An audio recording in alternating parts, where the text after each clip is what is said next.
Hello students, I am Sripana Mukhopadhyay from Parul Academy. Today we are going to start NEET biology. আমরা নিটের জন্য যখন prepare করি তখন সিলেবাসটা আমরা জানি যে আমাদের 11 এবং 12 এর ফুল সিলেবাস থাকে এবং কিছু বিষয় ডিটেইলিং হয়। তাহলে আমাদের নিটের ক্লাসে আমি ধরে নিচ্ছি যারা এক্সিস্টিং 11 এ পড়ছো তারা রয়েছে, আমরা যারা 11 পাস করে 12 এ চলে গেছি তারাও আছে এবং 1 ইয়ার ড্রপ স্টুডেন্ট এখানে রয়েছে। তাহলে আমি ক্লাসটা এমনভাবে করার চেষ্টা করব যাতে সবাই আমরা এর থ্রুতে সমৃদ্ধ হতে পারি। তাহলে প্রথমে আমরা যখন স্কুল আমাদের শুরু হয়েছিল এবং লাইফ সায়েন্স এলো, আমরা একটি শব্দ শুনেছিলাম কোষ, that is sell, the structural and functional unit of life. Today I am going to speak about cell, but not the cell, its outer layer, that is cell membrane. Let's start with that.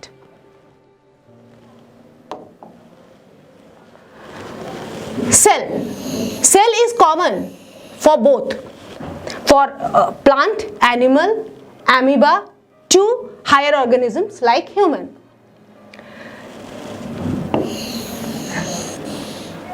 And this is the cell wall. এই sell ওয়ালটা উদ্ভিদের মধ্যে থাকে এবং কিছু নিম্ন অর্গানিজমের মধ্যেও থাকে, লোয়ার অর্গানিজমের মধ্যে। তো এই সেল ওয়ালটা কিন্তু বাড়ির দরজার মতন, যে কোনো কাউকে অ্যাক্সেস দিয়ে দেওয়া যায়। তো এই সেল ওয়ালটাকে সেই জন্য আমরা বলি পারমিয়েবল।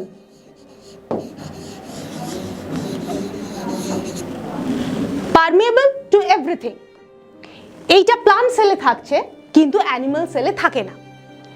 অ্যানিমাল সেলের জন্য যেটা সবার জন্য কমন, যেটা চলে আসছে, সেটা হচ্ছে এই সেল মেমব্রেন, যেটাকে আমরা প্লাজমা মেমব্রেনও বলে থাকি। Plasma membrane, cell membrane. আচ্ছা, এইটা কিন্তু এটা আমরা আগে পড়েছি ক্লাস 11-এ। ক্লাস 11 তোমরা সবাই জানো, this is semi permeable. Semi permeable মানে কিছু জিনিসকে অ্যালাউ করে, কিছু জিনিসকে অ্যালাউ করে না। যদি এরকম না হতো তাহলে যে কোনো কিছু টক্সিন সাবস্টেন্সেসও সেলের মধ্যে চলে আসতো এবং সেলটাকে ড্যামেজ করে দিত। এখন জানতে হবে যে সেমি পারমিয়েবল টু হুম, বাইরে সেলের বাইরে কে আছে, what is outside the cell, what is inside the cell. আচ্ছা, আউটসাইড দ্য সেলে আমরা যখন দেখি তখন এখানেও কিন্তু ফ্লুইড রয়েছে। ফ্লুইড বলতে বেশিরভাগটাই জল, ওয়াটার। ফাইন, এইটাকে কিন্তু আমরা ফ্লুইড বা জল কোনোটাই, ফ্লুইড আর ওয়াটার কোনোটাই বলি না, আমরা বলি interstitial fluid. Remember it, interstitial fluid. এই সম্বন্ধে আমরা কিন্তু জানবো। এখান থেকে কোয়েশ্চেন আসে এর কম্বিনেশন বা কম্পোজিশনটা নিয়ে। সো দিস ফ্লুইড যেটা আউটসাইড দ্য সেল রয়েছে, দ্যাট ইজ ইন্টারস্টিশিয়াল ফ্লুইড, যেখান থেকে কম্পোনেন্টগুলো চায় সেলের মধ্যে যেতে। কেন? কারণ হচ্ছে কনসেন্ট্রেশন গ্রেডিয়েন্টের ডিফারেন্স আছে। আর সেলের ভেতরেও তো একটা ফ্লুইড থাকে, সেটা আমরা আশা করি সবাই জানি যে মাঝখানে নিউক্লিয়াস থাকে এবং তার চারপাশে সাইটোপ্লাজম থাকে। আমি নিউক্লিয়াসটাকে একটু রাব করছি কারণ আমাদের আজকে কিন্তু অর্গানেলস নয়, আমাদের আজকে পড়ার বিষয় কিন্তু প্লাজমা মেমব্রেন। সাইটোপ্লাজম থাকে। মোটামুটি যদি এই সেলের আউটসাইড হয় এবং ইনসাইডে যদি সাইটোপ্লাজম এবং আমাদের নিউক্লিয়াস থাকে, তাহলে এই যে পাতলা পর্দাটা, এই পর্দাটা যেটা আমাদের বাড়ির বেসিক্যালি পর্দা, আমরা যখন কেউ আসে ঘরের দরজাটা অনেক সময় খুলে দিই কিন্তু পর্দা ফেলে রাখি যাতে আমাদের ইনসাইডটা বাইরে এক্সপোজ না হয়ে যায়। সেম ওয়েতে সেলও যখন এই যাদের সেল ওয়াল আছে তারা যখন সব কিছু পারমিয়েবল করে দিচ্ছে, তখন এই যে পর্দাটা বা এই সেল মেমব্রেনটা, এটা এমনভাবে রাখা হচ্ছে যাতে এ সবাইকে অ্যালাউ না করে, এক্সপোজ না করে। ফাইন, তাহলে এইটুকুনি আমাদের কোনো সমস্যা নেই। আজকে আমরা যা শিখব পুরোটাই আমরা স্ট্রাকচার অফ প্লাজমা মেমব্রেন বা সেল মেমব্রেন শিখব। এবার তাহলে আমরা আমাদের সাবজেক্টের আসল জায়গাটা ধরে ফেললাম। এইবার দেখো এইটা দেখতে এই রকম গোল, তাই তো? কিন্তু এইটা কিন্তু একটা পাতলা পর্দা নয়, এর মধ্যে একটা খুব ইম্পর্টেন্ট জিনিস আছে, দ্যাট ইজ লিপিড। লিপিড আমরা ছোটবেলা থেকে জানছি লিপিড। তাহলে লিপিডটা কি? আমরা বইতেও দেখব এখানে একটা কথা বলা আছে লিপিড বাইলেয়ার।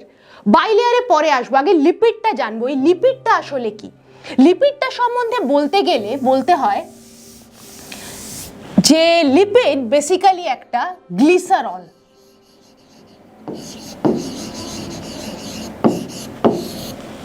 ফাইন। আচ্ছা, গ্লিসারল তিনটে সি। এইখানে একটা কথা বলছি, এইখানে আমরা গ্লিসারলটার আমি মলিকুলার ফর্মুলাটা দেখাবো, এর সঙ্গে আমি একটা ছোট ফসফোলিপিডও তৈরি করব, কিন্তু এটা আমরা ইলাবোরেটলি পড়বো হচ্ছে বায়োমলিকিউলসের আন্ডারে। এখান থেকে কিন্তু কোয়েশ্চেন আসে, এবং আমি সবসময় সিলেবাস ওরিয়েন্টেড পড়াবো নিটের। যেখান থেকে যেটুকুনি তোমরা পাবে অবশ্যই কপি ডাউন করবে, কারণ সব কিছু নিয়েই কিন্তু নিটের সিলেবাস। কোথাও কোনো জায়গায় সেই চ্যাপ্টারে হয়তো মিস হয়ে গেল, কিন্তু জিনিসটা আমি অন্যখানে পড়িয়ে রাখলাম, এরকমও হতে পারে। কাজেই যত স্টোর করতে পারবে। আর একটা কথা সবসময় নিটের জন্য মনে রাখবে, এটা কিন্তু স্টোরিং অফ ইয়োর নলেজ। কারণ এখানে আমাদের 2 মার্কস 3 মার্কস কিচ্ছু লাগছে না, আমাদের শুধু 4টে অপশনসও গিভেন আছে, আমাদের অ্যাকিউরেট অপশনটা কিন্তু লিখতে হবে। সেজন্য যতটা সম্ভব আমরা ইনফরমেশন স্টোর করব, এবং আমাদের সাইড থেকে আমরা তোমাদের ততটাই এনরিচ করব ইনফরমেশন দিয়ে। Now it's your duty to copy it down and remember all these things and practice. Now come to the point, that is CCC, that is glycerol. All this functional group, you know, it contained OH, OH and OH. That is alcohol group. It's from chemistry and part of biochemistry. Now just complete it. H, H, H, H. Alcohol হয়ে গেল। এইবার এদিকে একটা আর C O O H আছে, আর C O O H, আর C O O H. আমরা জানি এটা অ্যাসিডিক গ্রুপ, আর this R is functional group. এগুলো কিন্তু পুরোটাই অর্গানিক কেমিস্ট্রির পার্ট। এইবার কি হচ্ছে, এইখান থেকে যে কোনো বন্ড তৈরি করার সময়, দ্য জেমস বন্ড, রাইট, সেই বন্ড তৈরি করার সময় সব সময় এইখান থেকে জল বেরিয়ে যায়। এই যে H2O, H2O রিমুভ হয়ে গেল। ফাইন। তাহলে এইখান থেকে মাইনাস H2O জল বেরিয়ে যাচ্ছে। কি তাহলে শুরু করেছিলাম, this is the glycerol molecule বানিয়েছি। এইদিকে হচ্ছে একটা অ্যাসিড রয়েছে, সেই অ্যাসিড এবং গ্লিসারলের সঙ্গে রিয়াকশন হচ্ছে, রিয়াকশন সিম্পল রিয়াকশন, জল জাস্ট বের করে দিচ্ছি। তাহলে আমাদের কি হচ্ছে, জল রিমুভ করে দেওয়ার পর, আশা করি এইটুকুনি তোমরা সবাই বুঝে গেছো, জলটা রিমুভ করে দেওয়ার পর আমাদের কিন্তু এখানে ডাবল বন্ড তৈরি হয়ে যাচ্ছে, দ্যাট ইজ ফর লিপিড। এই যে ডাবল বন্ডটা তৈরি হলো, এইটা কিন্তু যেটাকে আমরা এস্টারিফিকেশন রিয়াকশনও বলছি, এইখানে ডাবল বন্ড রিয়াক্ট করার পর এটা একটা লিপিড মলিকিউল হলো। কিন্তু সেলের মধ্যে যেটা থাকবে, মানে সেল মেমব্রেনের কথাটা বলছি, সেল মেমব্রেনটা ছোট করে না এঁকে রাখলে আমরা ব্যাপারটা থেকে বেরিয়ে যেতে পারি। সেল মেমব্রেনে যেটা থাকে সেটা কিন্তু লিপিড মলিকিউল থাকে না, কি থাকে, ফসফোলিপিড। ফসফোলিপিড, রিমেম্বার ইট, ঠিক আছে, ফসফোলিপিড। ফসফো কথাটার মধ্যেই কিন্তু বলে দেওয়া হচ্ছে যে এর মধ্যে তাহলে কি থাকছে। একটা ফসফেট গ্রুপ থাকছে অফকোর্স, আর একটা জিনিস থাকে সেটা হচ্ছে কোলিন। কোলিন সমেত ফসফরাস এবং এই সি এর স্ট্রাকচারটা মানে গ্লিসারলের স্ট্রাকচারটা আমি পড়াবো বায়োমলিকিউলসের আন্ডারে। এই যে জিনিসটা তৈরি হয়ে গেল, এইটা কিন্তু আমাদের ডিজায়ার্ড যে প্রোডাক্ট যেটা আমরা চাইছি সেই ফসফোলিপিডটা তৈরি হয়ে গেল। তাহলে সেল মেমব্রেনের বেসিক পার্টে যে লিপিড মলিকিউলটা ছিল যেটা আমাদের দরকার, দ্যাট ইজ ফসফোলিপিড, আমরা কিন্তু সেইটা বানিয়ে ফেলেছি। এবার লিপিড বাইলেয়ার মানে লিপিডের দুটো লেয়ার আছে। দুটো লেয়ার কথাটা কেন বলছে সেটা আমাদের জানতে হবে। তাহলে আমরা পড়লাম যে বেসিক্যালি যে প্লাজমা মেমব্রেন থাকছে, প্লাজমা মেমব্রেন হচ্ছে একটা সিলেক্টিভলি পারমিয়েবল আর সেমি পারমিয়েবল, কিছু প্রোডাক্টকে অ্যালাউ করে কিছুকে করে না। এবং এই প্রোডাক্ট এর আরেকটা নাম আছে সেমি পারমিয়েবল মেমব্রেন। কিন্তু একটা কথা তোমাদের মনে রাখতে হবে যে এই যে সেমি পারমিয়েবল মেমব্রেন এবং এত ইলাবোরেটলি জানা, এটা কিন্তু আমরা আরবিসি হিউম্যান আরবিসি থেকে আমরা এটা পেয়েছি। এবং কখন পেয়েছি না, হিউম্যান আরবিসি যখন ইলেকট্রন মাইক্রোস্কোপের তলায় আসে তখন কিন্তু আমরা এই যে বাইলেয়ার লিপিড বাইলেয়ার মডেল এইটা কিন্তু আমরা তখন পাচ্ছি। এবার ফসফোলিপিড পেয়ে গেছি, লিপিড বাইলেয়ার কথাটা তাহলে আমি লিখছি, এই কারণে লিখছি যাতে আমাদের মনে থাকে যে এখানে দুটো লেয়ার আছে এবং ফসফোলিপিডেরই আছে। ফসফোলিপিডের বাবা একটা মজা আছে। ফসফোলিপিডটা this is a head portion, this is the tail portion. এটার একটা স্পেশালিটি হচ্ছে এইটা হচ্ছে আচ্ছা হাইড্রোফিলিক অ্যান্ড হাইড্রোফোবিক, এই কথাটা হাইড্রোফোবিক এইভাবেই মনে রাখতে হবে। এনসিইআরটি কিন্তু আমাদের এটাই বলছে, এনসিইআরটিটা ভালো করে পড়তে হবে, তারপরে আমরা যা মেটেরিয়াল দেবো সেটা। সো নিটের জন্য কিন্তু এনসিইআরটিটা খুব ভালো করে দেখতে হবে কি ওরা বলছে, কি ফর্মুলা লিখছে এবং সেন্টেন্সটা তুলে দিয়েও কিন্তু কোয়েশ্চেন আসে। Okay, come to the point. Hydrophilic and hydrophobic, তার মানে এই যে ভদ্রলোক ফসফোলিপিড আমরা তৈরি করলাম এর একটা মাথা আছে এবং পা আছে। মাথাটা হচ্ছে হাইড্রোফিলিক, হাইড্রো মানে জল, ফিলিক মানে লাভিং, অ্যান্ড হাইড্রো মানে জল, ফোবিক মানে হেটিং। তার মানে এই ভদ্রলোকের আমরা যেমন বৃষ্টি হলে টপকে যাই, কাদা হলে জলটা ইস নোংরা জল, এই যে এর পাও কিন্তু একদম জল পছন্দ করে না। এটাই হচ্ছে এই মলিকুলটার স্পেশালিটি। কিন্তু মাথা খুব পছন্দ করে। আমরা সবসময় মাথাটা যেদিনকে চান করবো না ঠিক করি, এই শীতে যেমন করবো না ঠিক করে নিই একদিন, মাথাটা কিন্তু ধুয়ে নিই। তো এই যে ভদ্রলোকের মাথাটা তাহলে এটা কি হচ্ছে হাইড্রোফিলিক, আর এর তলাটা এটা হচ্ছে হাইড্রোফোবিক মানে জল পছন্দ করে না। এইখানে অনেক সময় লিপিড লাভিং কথাটাও দেওয়া আছে, লিপিড লাভিং, হ্যাঁ এটাও ইকুয়ালি কারেক্ট। এই কারণে কারণ ও তো সরি এক সেকেন্ড, এই হাইড্রোফোবিকের জায়গায় এই জায়গাটায় অনেক সময় লিপিড লাভিং দেওয়া আছে, এটাও ইকুয়ালি কারেক্ট। এই কারণে যে এইখানে ফোবিক না লিখে ও কাকে পছন্দ করে, লিপিডকে পছন্দ করে। Both way the thing is right. তাহলে এই হচ্ছে ফসফোলিপিড। এবার হাইড্রোফিলিক এবং হাইড্রোফোবিক এইরকম ভদ্রলোক কেন, যার মাথাটা জল পছন্দ করে কিন্তু নিচেটা জল পছন্দ করে না, তার কারণ হচ্ছে এর থ্রুতেই কিন্তু সেমি পারমিয়েবিলিটিটা মেনটেন করছে সেল। কি মেনটেন করছে? Semi permeability. তার মানে কাউকে আমি অ্যালাউ করব এবং কাউকে আমি অ্যালাউ করব না, আমার পছন্দ অনুসারে, কনসেন্ট্রেশন অনুসারে, অ্যাকর্ডিংলি বিভিন্ন রকম ফ্যাক্টরস এখানে কাজ করে। তাহলে এই যে ভদ্রলোক তৈরি হলেন, এটা এখন মনে থাকবে এই ছবিটা বাইলেয়ার কিন্তু, হ্যাঁ এইটা একদিকে এইভাবে আসবে, পরের দিকে এইভাবে আসবে এবং এই ভদ্রলোকের মাথাটা নিচে হবে। এই জায়গাটা খুব ভালো করে কিন্তু আমাদের মনে রাখতে হবে। মানে লিপিড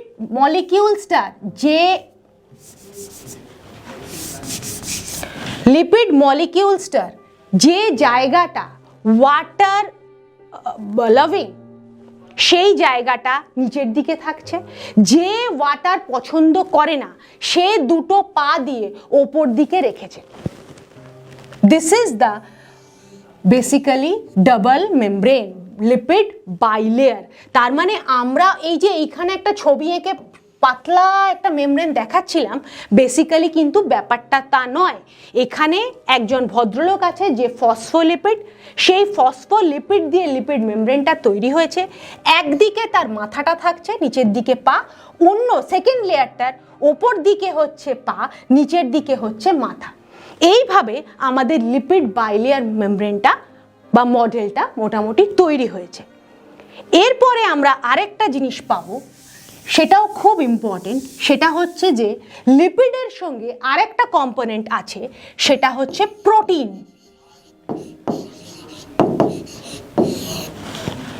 প্রোটিনটা কিন্তু সেলের খুব ইম্পর্টেন্ট, কিছু জিনিস প্রোটিনের থ্রুতে সেলের ভেতরে ঢোকে। সো এই প্রোটিন পার্ট, ওটা যেমন সেমি পারমিয়েবিলিটি দিয়েছে, সেমি পারমিয়েবিলিটি দেওয়ার পরে কিছু জিনিস ঢোকাতেই হবে আমাকে সেলের। অনেক সময় এগেন্স্ট দ্য কনসেন্ট্রেশন গ্রেডিয়েন্ট কে ঢুকিয়ে নিয়ে যাবে? প্রোটিন ঢুকিয়ে নিয়ে যাবে। প্রোটিনের, write it down and give your ear here. This is the protein part. একটা হচ্ছে integral.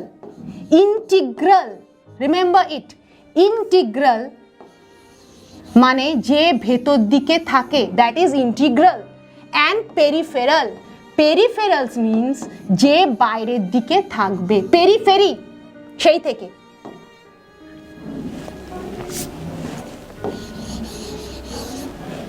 This is the peripheral.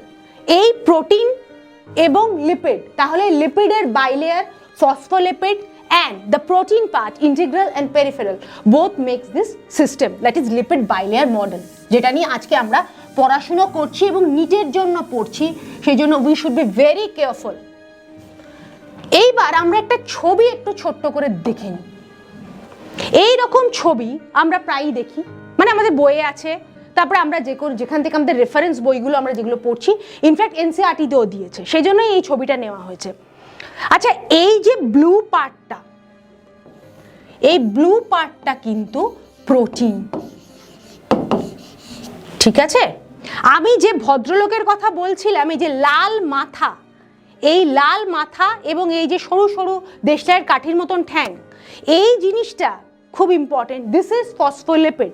আর এই যে আমি দেখালাম এদের পা দুজনকে ফেস করে আছে, অনেকটা আমাদের বাটুলের ক্যারেক্টারের মতন। তো ওখানে আমরা এই সমস্ত ছবিগুলো দেখতে পেতাম। তো এদের পা এদেরকে ফেস করে আছে, এবং এইগুলো হচ্ছে সেই মাথা যেটা হচ্ছে সেমি পারমিয়েবিলিটি মেনটেন করছে। এখন প্রশ্ন আসতে পারে, তাহলে এটা কি? What is this? এইটা হচ্ছে সিম্পল কিছু অলিগোস্যাকারাইডস, দ্যাট ইজ কার্বোহাইড্রেট। এখন আমরা এটাই পড়বো, কারণ বায়োমলিকিউলস আছে, তখন আমরা কিন্তু খুব ভালো করে পড়বো। এবং রিমেম্বার, এখান থেকে কিন্তু কোয়েশ্চেন আসে, প্রত্যেকবারই এইখান থেকে প্রশ্ন আসে বলেই আমি এই চ্যাপ্টারটা দিয়ে শুরু করলাম। কিছু কার্বোহাইড্রেটস রয়েছে, তাহলে আমি পেয়ে গেছি আমার লিপিড বাইলেয়ার, দুটো লেয়ার পরিষ্কার ছবিতে দেখা যাচ্ছে। This is the protein part. এই জায়গাটা হচ্ছে সেই ফসফোলিপিড যেটা আমরা বানিয়েছিলাম, ওইটা কিন্তু অবশ্যই যেন মাথায় থাকে, সি যেভাবে আমি বানিয়েছি সেভাবেই তোমরা বানাবে ওটা, এবং ওইভাবে জল রিমুভ হয়ে যাবে এবং বন্ডটা ফর্ম করবে। আর আমি কি বলেছিলাম, ফসফেট আছে আর কোলিন আছে ওখানে, দ্যাট ইজ ভেরি ইম্পর্টেন্ট। আচ্ছা, তার স্ট্রাকচারও আমি করাবো বলে দিয়েছি। এই হয়ে গেল আমাদের মোটামুটি কার্বোহাইড্রেট দিয়ে আজকের মতন লেসনটা আমাদের মোটামুটি শেষের দিকে আমরা বানিয়ে ফেলেছি আমাদের লিপিড বাইলেয়ার মডেল, ঠিক আছে? আর আশা করছি এইটা অবশ্যই ফসফোলিপিড, যেটা আমরা বানালাম এতক্ষণ ধরে এত কষ্ট করে। এই হচ্ছে লিপিড বাইলেয়ার বা পিএলপি মডেল। এরপরে আমরা দেখে নেব যে এখান থেকে মোটামুটি আমি যতটুকুনি পড়ালাম তার ওপর কি কি কোয়েশ্চেন প্রিভিয়াস মানে লাস্ট 15 ইয়ার্সের কোয়েশ্চেন কিন্তু ঘাটা আছে এখানে মোটামুটি। তো আমরা সেটা দেখবো যে কিরকম ধরনের কোয়েশ্চেন এইটুকুনি টপিকের ওপর আসতে পারে। তার মানে তোমরা বুঝতে পারছো যে এইটুকু টপিক পড়লে যদি এত কোয়েশ্চেন আসে, তাহলে যখন ফুল সিলেবাসটা পড়বে কত ভ্যারাইটিস রকম কোয়েশ্চেন এখান থেকে হতে পারে। এবং সেই জন্য আমাদের একাডেমি তোমাদের প্র্যাকটিস সেট প্রোভাইড করছে, তোমরা কিন্তু সেইটা অবশ্যই করবে। Cell membrane is absent in living, ঠিক আছে? Prokaryotic sell RBC, mesophyll cells, none. Cell membrane absent, কোথায় নেই? যদি একটা জিনিস মনে রাখবে, সেল মেমব্রেন যদি না থাকে, এই জিনিসটা যদি না থাকে, ভেতরটার কোনো অস্তিত্বই থাকে না, তাহলে উত্তর হবে নান। Am I clear? Now the next one. The detailed structure of the membrane was studied in the 1950s. একদম এনসিইআরটি থেকে তোলা, লাইনটা পুরো NCERT. The detailed structure of the membrane was studied in the 1950s only after the invent of the, কি invent হওয়ার পর, shall is not needed here, কি invent হওয়ার পর আমরা এই বাই লেয়ারটা দেখতে পাই? Phase contrast microscope, a kind of microscope, we'll study it. Electrophoresis, this is in the 12th syllabus, 12th স্টুডেন্টরা বুঝতে পারছে। Electron microscope and DNA probes. DNA probes is also part of 12. এর মধ্যে কোনটার জন্য এই সুন্দর স্ট্রাকচারটা বা এই সেমি পারমিয়েবল স্ট্রাকচারটা আমরা বুঝতে পারি? দ্যাট ইজ ইলেকট্রন মাইক্রোস্কোপ, বলেছিলাম আমি ক্লাসে। The best material for study of structure of cell membrane is, best material, এটাও ফ্রম এনসিইআরটি। আমি এক্সপ্লেনও করেছি যে আমরা প্রথম হিউম্যান আরবিসিতে কিন্তু এইটা দেখতে পাই। এইখানে দেখো কিরকম কনফিউজ করছে ওরা, RBC of human, RBC of frog, nearly একই রকম structure, but the answer is as NCERT suggest, RBC of human is the right answer, frog, kidney cells and muscle cells এগুলো নয়। নেক্সটাই যাব। Biochemical investigation reveals that the cell membrane is composed of protein plus lipid. ছবিটা recall করো, অবশ্যই কিন্তু সবকিছু recall করার habit করতে হবে। We are preparing for NEET at national level, so please remember we will have to increase our retention level as well as recalling level. Protein plus lipid only, carbohydrate protein only, carbohydrate lipid plus protein only, ছবিটা যেন মাথায় আসে সকলের, carbohydrate plus lipid only. The answer is, আমি বলেছিলাম কিন্তু carbohydrate আছে, carbohydrate নেই এরকম জায়গা জেনারেলি হয় না। কার্বোহাইড্রেট, লিপিড অ্যান্ড প্রোটিন, কিছু এক্সেপশন ছাড়া, সেগুলো আমরা কি পয়েন্টসের আন্ডারে পড়বো। So stay tuned. Next one, in cell membrane lipids are arranged in a, cell মেমব্রেনে লিপিড কিভাবে আছে এতক্ষণ ধরে ডিসকাশন হচ্ছে। Bilayer, monolayer, multilayer, unilayer at some place and bilayer at other place. আমি জানি এটা সবাই মনে মনের উত্তরটা দিয়েছে, that is bilayer. Lipid bilayer model, lipid bilayer model. The most abundant lipid in the cell membrane is, যে ভদ্রলোককে আমরা রেডি করেছিলাম তাড়াতাড়ি, cutin, next one is cholesterol, the next one is steroid, and the last, here the comes that bhadralok with this goal and with this tang, phospholipids and phosphoglycerides. That is the right answer, যেটা আমরা এতক্ষণ ধরে তৈরি করলাম। For the next one, lipids are arranged with the membrane with, be careful, polar heads, polar headটা, this is the head, polar heads towards the inner side and the hydrophobic tail towards the outer side. কিরকম ছিল অ্যারেঞ্জমেন্টটা? both heads and tails towards outer side, heads towards the outer side, tail towards inside, both heads and tails towards, এইটা both head and tail আমরা যখন নিটে solve করব, যদি আমাদের কোনো কিছুতে প্রবলেম হয় আমরা প্রথমে রিমুভ করতে করতে যাব। এই কোয়েশ্চেনটা খুব ইম্পর্টেন্ট কোয়েশ্চেন, বারবার এসছে। Both heads and tail towards inner side, দুটোই ভেতরের দিকে, কখনোই নয়।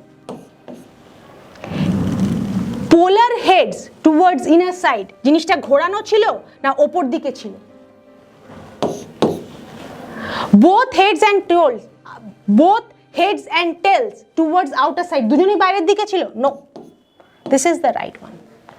কোনো সময় কোনো কিছুতে কনফিউশন হলে গো রিজেকশন মেথড, কি কি হবে না, you will get to the answer. This is one of the tips যেটা আমি শেয়ার করলাম এবং একটা কোয়েশ্চেনের থ্রুতে শেয়ার করলাম। Why tail of lipids in the membrane are towards inner part? কেন ইনার পার্টের দিকে টেলটা থাকে? The tail is non-polar hydrocarbon and so protected within an aqueous environment. The tail is polar hydrocarbon and so is protected from aqueous environment. The non-polar hydrophobic hydrocarbons tail of lipid being inner side ensure their protection from aqueous environment. The tail is hydrophilic, so it tends to be located in an aqueous inner side of the membrane. এইটাকে দেখো প্রথম দুটো প্রথমেই কাটা। এই কোয়েশ্চেনটা কিন্তু এসছে এবং এটা তুলে আনার পেছনে এটাই কারণ। এই দুটোই মনে হচ্ছে ঠিক, তাহলে কোনটা হবে? which is most accurate, that will give you the marks. এর মধ্যে কিন্তু দুটো রাইট নয়। তাহলে the non-polar or hydrophobic hydrocarbon, এটা পড়ে দেখো, this fits the most, যদিও এইটা partially correct. সো এইভাবে খুব র্যাশনালি লজিক্যালি সমস্তটা বিবেচনা করে আনসার দিতে হবে, সেটাও টাইমের মধ্যে। তাহলে কি করতে হবে? Practice practice and practice. আমরা কতটুকু ছোট একটা পোর্শন পড়েছি, তার মধ্যে থেকে এতগুলো কোয়েশ্চেন আসছে এবং twisting question. The molecules in a membrane that limits it's permeability are the limits it's permeability. K permeability, বারবার কথাটা বলেছি, কে পারমিয়াবিলিটিকে লিমিটস করে? এটা আমি আশা করি আমার সব স্টুডেন্ট যারা শুনছে জানে, that is the phospholipid. And the last one for today, which of the following statements it's not the true about the cell membrane? Cell membrane কোনটা ঠিক নয়? It is present in both plant, কোনটা ঠিক নয়? এই যে যখন কোনটা ঠিক নয় হবে, is not true, এই নটটাকে কিন্তু খুব ফোকাস রাখতে হবে, which is not true। তাহলে কোনটা ঠিক নয়, নয়টা important. It is present in both plant and animal cells. Lipids is present in as bilayer. Protein may be peripheral or integral. Carbohydrates are never found in it. This is the wrong one. নয়, কোনটা ঠিক নয়। Carbohydrates are never found in it. অর্থাৎ এই কার্বোহাইড্রেটটা সবসময় সেলের মধ্যে present থাকবেই। এই 10টা কোয়েশ্চেন আলোচনা করে আমরা আজকের ক্লাস এখানেই শেষ করব। আশা করি তোমাদের সকলের ভালো লেগেছে এবং ক্লাসটা তোমরা পরিষ্কার বুঝেছো, কারণ সেল মেমব্রেন থেকে কোয়েশ্চেন আসবেই। তাহলে সেল মেমব্রেনের সমস্ত গল্পটা অতটুকুনি অংশের সঙ্গে এই কটা কোয়েশ্চেন নিয়ে আমরা এসেছিলাম। আমরা আবার যাব, আমাদের এখানে অনেক কিছু মিস রইলো, মানে আমি করাতে পারলাম না এই সময়। সেটা হচ্ছে ফ্লুইড মোজাইক মডেলটা আমরা করব। নেক্সট আমরা করব হচ্ছে কিভাবে সেলের মধ্যে প্রোটিনের থ্রুতে জিনিসগুলো যাচ্ছে, যেখানে কো ট্রান্সপোর্ট সম্বন্ধে আমরা জানবো। এইগুলো আসছে পরে। আজকের মতন এইটুকুই। Thank you. Stay tune with us.